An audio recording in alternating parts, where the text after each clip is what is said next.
menjadi bagian tak terpisahkan dari kehidupan masyarakat saat ini. Ribuan lowongan kerja online paruh waktu marak bertebaran di media sosial. Banyak akun-akun pribadi yang tidak jelas profilnya lalu lalang di beranda Instagram. Musikus sekaligus politikus Dhani Ahmad Prasetyo alias Ahmad Dhani divonis 1,5 tahun penjara karena dianggap melakukan tindak pidana ujaran kebencian yang diatur dalam Undang-Undang ITE.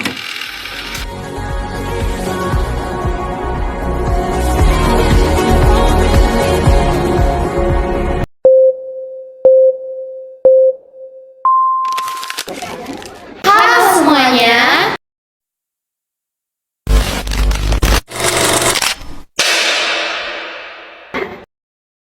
Selamat datang di podcast Kelompok 7. Perkenalkan, nama saya Miftahur Rahmah sebagai host.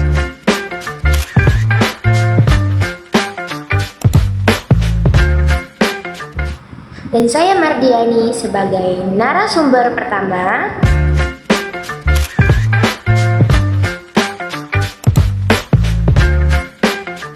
Saya Clara Simanjuntak sebagai narasumber kedua.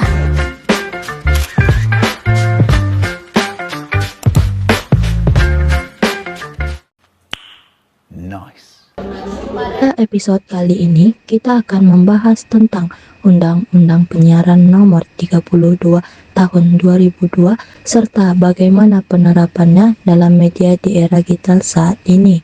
Kalau kita lihat sekarang, media berkembang sangat cepat, bukan cuma di televisi dan radio, tapi juga di YouTube, TikTok, Instagram, dan berbagai platform media sosial lainnya. Nah, karena itu penting untuk kita memahami bagaimana aturan dan etika dalam penyiaran agar informasi yang disampaikan tetap baik dan tidak merugikan masyarakat.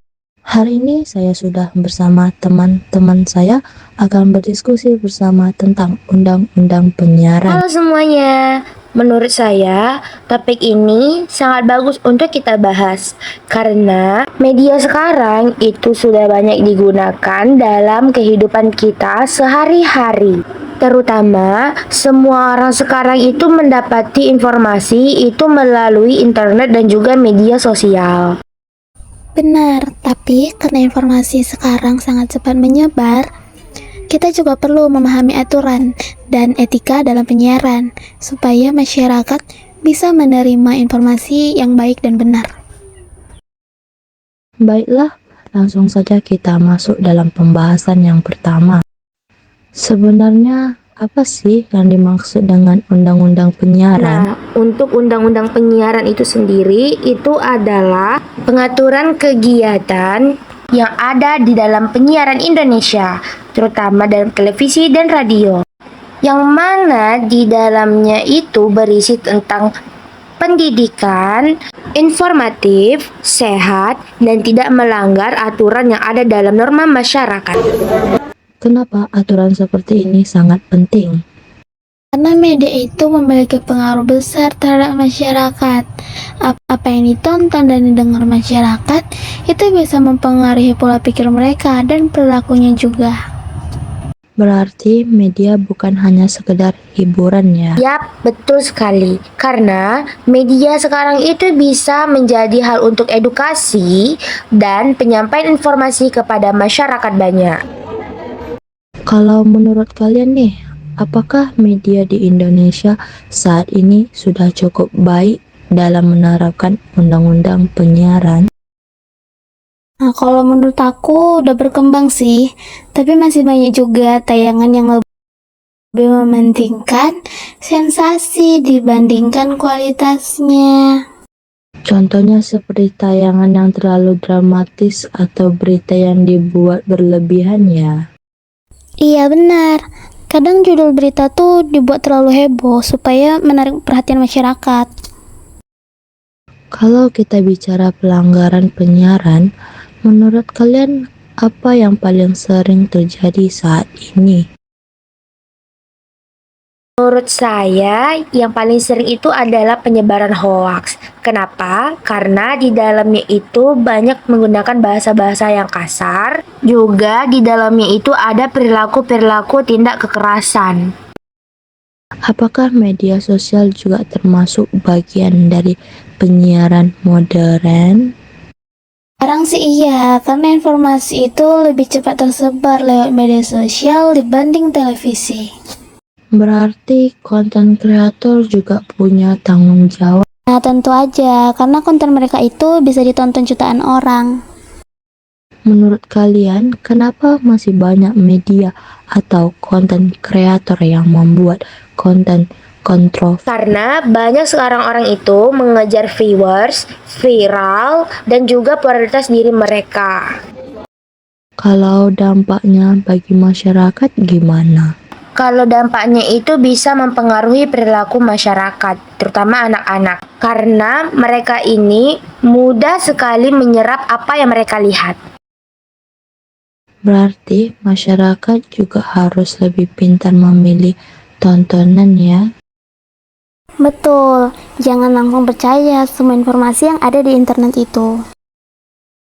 Selain hukum, etika juga penting dalam dunia media.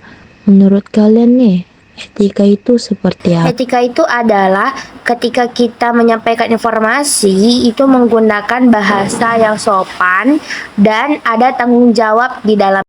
Contohnya seperti apa ya? Contohnya itu misalnya kita tidak boleh menghina orang lain, menyebarkan aib-aib mereka di media sosial, dan juga tidak boleh membuat konten yang dapat memicu konflik. Kalau sekarang banyak netizen yang mudah menghujat di media sosial. Bagaimana menurut pendapat kalian? Nah, menurut aku itu karena banyak orang merasa bebas berkomentar sih, tanpa memikirkan dampaknya. Padahal jejak digital bisa tetap tersimpan ya. Iya benar, apa yang kita posting itu bisa berdampak panjang.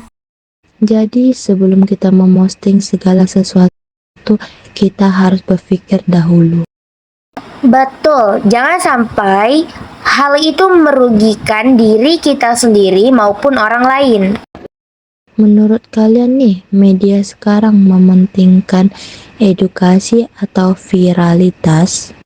Nah, menurut aku sekarang ini banyak media lebih fokus mengejar viewers sih. Saya juga setuju, karena persaingan media sekarang itu sangat ketat. Kalau kalian sendiri lebih sering dapat informasi dari mana? Dari televisi atau media sosial? Kalau dari saya sendiri itu dari media sosial. Nah, aku juga, tapi biasanya aku tetap cek ulang supaya informasinya benar. Nah, itu penting ya.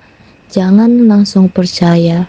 Setuju atau tidak setuju, netizen sekarang lebih percaya di TikTok dibandingkan berita Nah, resminya. karena ketika mereka mendapatkan informasi dari TikTok, itu mereka lebih menarik, cepat tersebar. Nah, tapi tetap harus hati-hati, karena tidak semua informasi di media sosial itu benar.